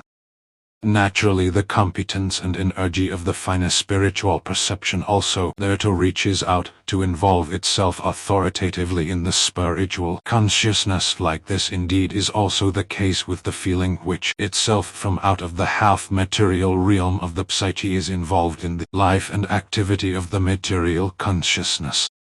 Also in regard to the finer spiritual perception and to the perceiving enough and spiritual wise, a very deep-reaching confusion prevails with the scientists researching this matter, because in order to bring everything to a common denominator, they simply equate the finer spiritual perception with the feeling. An unparalleled confusion when one considers that fine spiritual perceptions can step into appearance solely and exclusively in the spiritual realm, and thus in the spirit Gemt, in order to from there step from out of the Gemt into that function, through which first the half-material realms of the psyche and of the feeling become influenced, and afterwards naturally again the material consciousness. In the material realm, the finer spiritual perception comes to the expression through the feeling in an entirely special wise, thus namely as extremely intensive sensitivity, thus as highly sensitive mental sensitivity. This sensitivity exhibits therewith an enormous strength and results from the powers of the finer spiritual perceptions transmitted from the spirit realm. Thereby it first becomes thus possible to the human being to be extremely sensitive and to perceive, comprehend and logically follow things and spheres with this fine feeling that can be realized solely and exclusively through the powers of the spirit, and thus to be able to perceive, comprehend and logically follow through the perceiving enough in a spiritual wise, however become present to the human being through the transmission into the half-material psyche feeling realm in the form of the fine feeling, the sensitivity. This fine feeling constitutes the highest possible fineness of the feeling in the half-material psyche feeling realm, for which no more increase is possible in this form. The fine feeling has in no wise something to do with an exaggerated and slightly excessive feeling and so on, like those scientists assume who without understanding concern themselves with this matter. Also, it has nothing to do with the ability of the human being to react to outside psychical, that is to say, feeling-based stimuli. This factor namely is entire different, which gets into the realm of the material and half-material perception realm, namely the sense. together with the material sense from which emerge the various sense functions of the sense of taste, sense of hearing, sense of smell, sense of touch, sense of temperature, sense of pain, sense of movement, organ sense and sense of balance, and so on. The half-material sense is of entirely special significance, from which emerge parapsychological sense perceptions of the form that arise through a sensitization of the feelings and their stimulus effects. That means that thus also any stimulus effects can step into appearance from out of the finer spiritual perception block of the spirit realm that are taken on, formed and evaluated by the sense to a distinct sense effect and sense form. This, however, only occurs then when the feelings of the half-material chi feeling realm become impregnated by the fine spiritual perception impulses originating from the spirit realm, and so on, whereby the sensitivity, the fine feeling, arises that then is taken up and further worked out by the sense, because these, thus the sensitivity, that is to say, fine feeling, create corresponding stimuli that become perceived, comprehended, logically followed and worked on by the sense, from which then arise the sense form and the sense of value. Excerpt from Arahat Atharsata 176/60. That is why, Earth human being, over and over again create in you the great perceiving Janafana spiritual wise that you stand in the sea of the light, the love, the joy of the peace and the truth of the creation, and that you stand in your life, even if you are not yet able to perceive, comprehend and logically follow that. Excerpts from Law of the Love, page 1. Inexplicably for any material life form and its understanding, comprehension, perceiving in a fine spiritual wise and fathoming itself forms a gigantic perceiving in a fine spiritual wise in the absolute nothing of the absoluteness, the perceiving the love in a fine spiritual wise.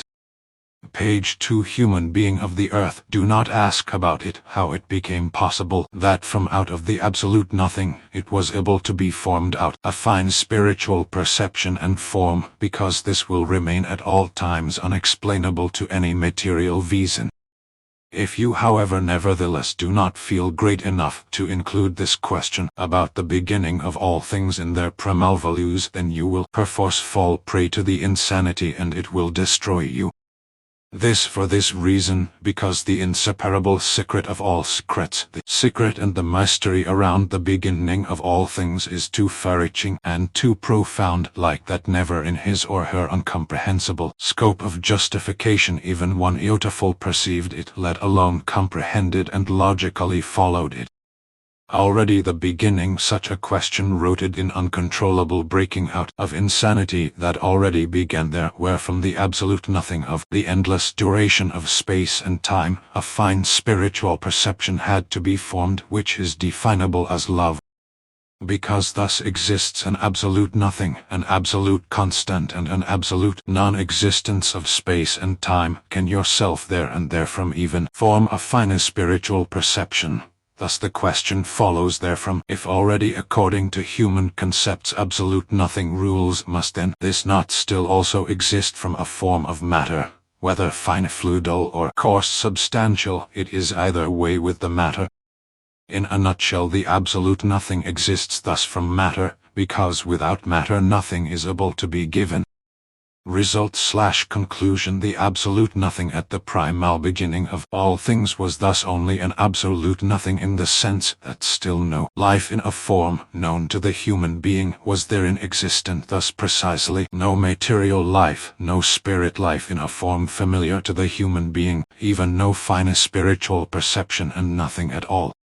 But however life was there, the life of the non-matter, materialist, from which the absolute absolutum was formed in love.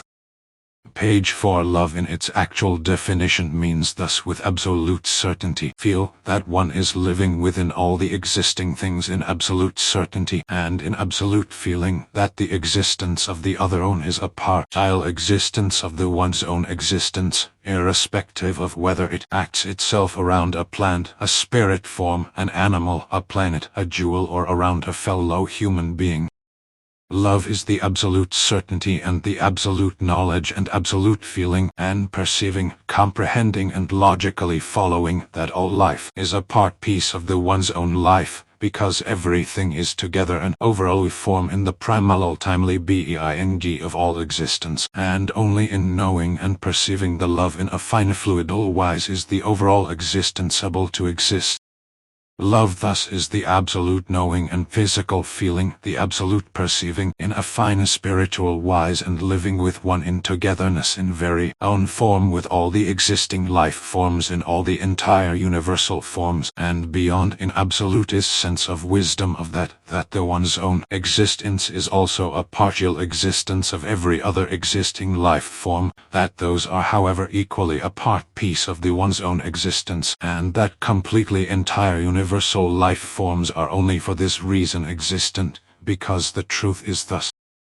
Page 5. When the knowledge and essence of wisdom in the understanding, comprehension, and perceiving are formed in a fine spiritual wise in a human being, the love is the absolute certainty that oneself in all the living together and coexisting things in all existent is in fauna and flora in the fellow human being in any spiritual and material life form equally, whether in the coarser substantial and fine fluidal realm and in the existence of the entire universe and beyond, because this leads to an entirely distinct perceiving in a fine spiritual wise which hardly likely is understandable in words. The fine spiritual perceptions in the human being in regard to the perceiving, comprehending and logically following a love of any form is established in the understanding, living with and feeling enough in fluidal wise with to be included with in the feeling of connectedness and the certainty of connectedness. This in the human being leads to a psychical high form, through thought and feeling impulsations, that are brought to the expression in inner happiness, through joyful liveliness, satisfaction, blissful happiness, harmony, through a certain equalizedness and gentleness which themselves accordingly are also outwardly formed and step into appearance as visibly positive. Depending now on how great the love is precisely formed in the understanding, living with and feeling enough in a fluidal wise with, and to be included in the feeling of connectedness and the certainty of connectedness, also is the changeable strength of inner happiness, the satisfaction, blissful happiness, harmony and gentleness. This can be in its higher or low values. Page 8. Your fine spiritual perceptions, human being of the earth, must thus reveal to you that you are knowing and feeling in regard to the connectedness of the one living with, existing within your next own neighbor, and of the one living with and existing with of your next owns in yourself, when you in truthliness want to guarantee the love in you. If that however is not thus in you, then you are still not capable of the true love that integrates and forms itself into universal love. Page 9. There you, human being of the earth who lacks the cognizance about the true love, its various forms and the perceiving in a fine spiritual wise of the true harmony in you in the state of an honorable love, it is to you as a rule very severe and very often even impossible to determine and to recognize whatever form your love actually is and whether it actually acts itself around one such. Page 16. Genuine love, that is to say, genuine love forms arise and develop themselves only in the pure spiritual realm of the human being and indeed in the block of the fine spiritual perception. This can however also only thereby occur that an intentional empirical knowledge, practical experience, is made, from which itself then can develop, form and create the wisdom love, that is to say, love forms in the block of fine spiritual perception as a result of the origination of the wisdom genuine love, that is to say, love forms in the fine spiritual perception block, for that also is used the designation fine spiritual perception love, that is to say, fine spiritual perception love forms.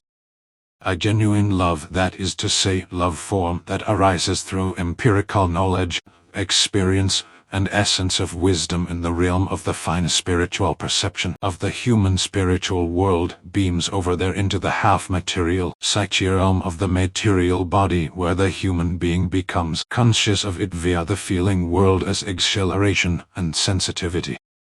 This genuine love that the human being undergoes in a form of highly sensitized experiences therewith is subject to absolutely no fluctuations of highs and lows, and thus also absolutely no jealousy therewith. The genuine wisdom love from out of the finest spiritual perception world of the spirit realm, not even with a tiny iota, steps into appearance. Genuine love, that is to say love forms, becomes created experience wisdom from out of the fine spiritual perception realm, to such an extent are connecting from human beings to human being, or simply from life form to life form, that they always step into appearance only in positive, equalized, kind and wise, and thus are never subject to fluctuations. Nothing and absolutely no circumstances are able to disadvantage a genuine love, that is to say love form, in its absolute certainty and permanence. Thus it therefore is never wavering in its intensity, but rather evolutively given, can only increase itself. Genuine love in every form applies itself to anything and everything, and so therefore entirely to every existence of every life form, however each formed in accordance with the pre-given form.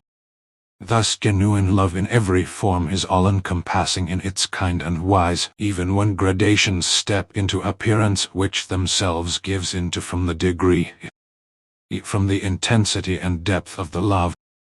Nonetheless it is thus all-encompassing and cannot be negatively influenced by anything, whereby it thus cannot sink and cannot dissolve itself, and cannot be inconstant and can never be attacked.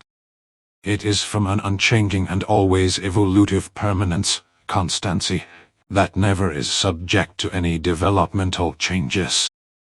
Genuine love, that is to say love forms, develop in the human beings in accordance with the development his or her ratio, whereby especially rationality and intellect are authoritative, which decide over it how the human being wants to form and lead all his or her things, so thus also whether it is supposed to be positive or negative or neutral, positive, equalized. When rationality and intellect determine for the neutral, positive, equalized, then also the way is drawn for the creation of a genuine love, that is to say love form. Naturally, rationality and intellect depend on the overall evolution of the concerned human being, so thus also the genuine love form development then can first come about when a certain evolutionary level is achieved. Page 33. Nonetheless, however, the forms of the affective love, the forms of the feeling love, are a very important factor in the development of the human being. The affective love forms of the half-material psyche feeling realm, namely, form the, so to speak, primal forms of the truly, in wisdom, fine spiritual perception love of the spirit realm. First and foremost, all forms of the development of the human being are formed in the material and half-material realms, thus precisely also the forms of the consciousness and the forms of the love. When these are then matured and built up to a distinct level, then they are able to influence the realm of the spiritual in impulse-based form, whereby in the spirit realm the higher forms of that which has come out from the material realm begin to form and create themselves. Thus it is also given that all love forms first develop themselves in the material half-material realm of the human being, which is why these are also called first love forms, affective love forms, or primary love forms. When these then develop in sufficient height and power, and they have the required clarity and purity, then they send their high impulses over there into the spirit realm, where these are taken in by the fine spiritual perception block, and together with the values of empirical wisdom, from practical experience, become formed and correspondingly created into the true, that is to say, fine spiritual perception love. This love is then passed further, that is to say, back into the half-material psyche feeling realm of the material body, and there forms as exhilaration, high feeling, and sensitivity, fine feeling, of which then the human being is able to become conscious of. When this form of the love is developed in the human being, namely the truthly essence of wisdom-based empirical, experiential, fine spiritual perception love, then adheres / holds / keeps this any hardship, and is through absolutely no things ever to shake in its permanence. When this love development is achieved, then all fickleness has departed, and there is still only the progression. Therewith the love itself increases and forms itself ultimately into the universal love. The Earth human being is still unfortunately not evolved to such a high extent that he or she is able to create true, in wisdom experiencing and experiencing fine spiritual perception love in him or herself.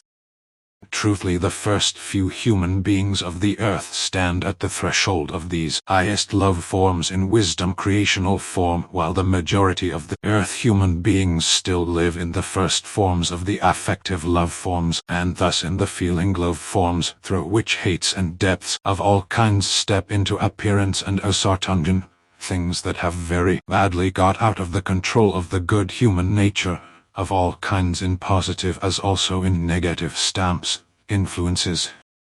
Page 35. Also the love and all its forms are subject to distinct speeds that are correspondingly formed, whether the love form or simply the love is derived from the half-material psyche feeling realm and thus is an affective love, or whether it acts itself around a form of love, that is to say, love that becomes created as is sense of wisdom experiencing empirical knowledge and experiencing relationship and affection in the block of the finest spiritual perception.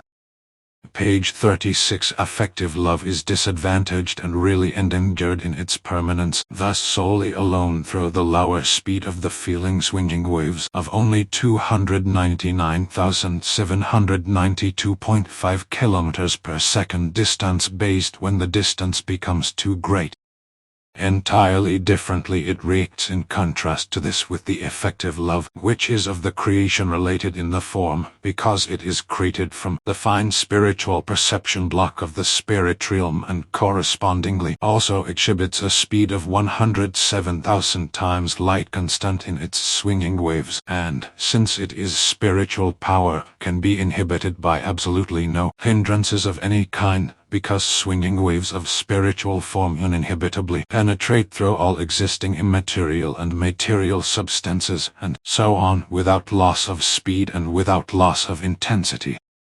Also the inconceivably high speed of 107,000 times the light constant guarantees that the love-swinging waves of the effective love, the fine spiritual perception love of a spiritual nature, timelessly and without any duration at any time and in any direction, are able to rush through the entire universe, whereby exists an uninterrupted and always unchanging connection between the point of origin and the culmination point of the swinging waves at all times and at all locations as well as at all distances, without any inhibition, and weakening of the same is thereby given that two human beings or two other life forms in more effective fine spiritual based love are connected with each other, which at any time and at any place is also then when immeasurable distances of thousands of millions of light years or other dimensions or spaces of time lay between them.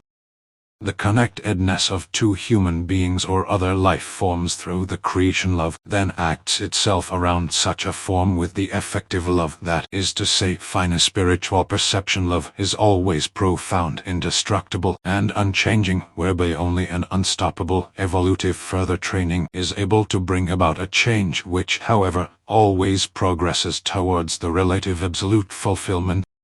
With the affective love, space and time play an extremely important role for its permanence, while space and time are completely insignificant with the fine spiritual perception love, the effective love.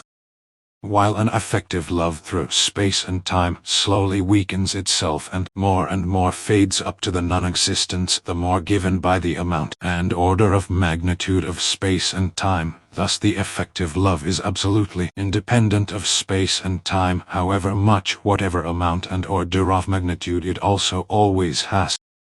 Affective love in its permanence is thus limited by space and time, because it weakens through the circumstances of space and time in which the feeling swinging waves and therewith the love swinging waves slowly fade, weaken and dissolve because their speed is too slow, while the swinging waves of the effective love, precisely the finest spiritual perception love, through its creation speed is ever present and absolutely maintain its connecting swinging wave experiencing relationship and affection, and indeed without any fluctuations in its intensity and permanence. Excerpts from Introduction into the Meditation 116/81. Depending upon the concentration ability of the newly practicing on this can already befall him or her during the first meditative exercise. Thus it suddenly seems to him or her that he or she can no longer perceptibly control a foot or a leg, an arm or the breast. Feelings 116/82. This originates from the fact that the human being slides into a true concentration and only still exists from pure fine spiritual perception, so he or she thus is no longer able to feeling-based recognize his or her body.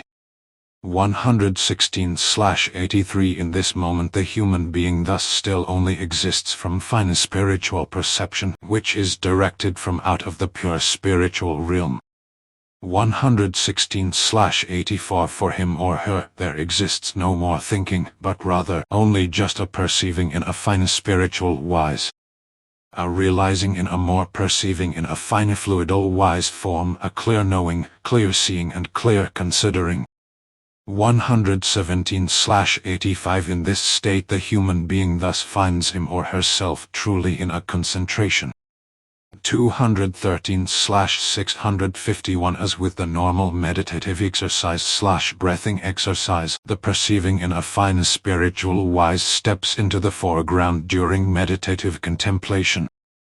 213/652. That means that the meditator is indeed conscious of everything, his or her existence and everything connected with it, that he or she however temporarily liberated from it through the meditative process and in the time according to his or her own will, thus also from his or her body, in the form that this is completely insignificant for him or her in the meditative process, because he or she no longer feels it and thereby the impression is awakened. There prevails an incorporealness, bodilessness.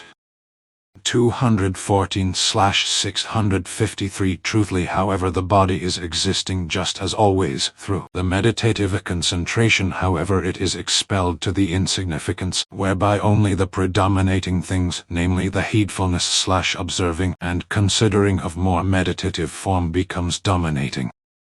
214/654. Also this domination becomes the activity circle of that which the thoughts ultimately are completely absent, and only a pure perceiving in a fine spiritual wise exists, which means that no feelings, no thoughts, and no body disturbing influence, and only pure heedfulness/observing and considering rule, in which indeed however the one's own existence is known as it is so.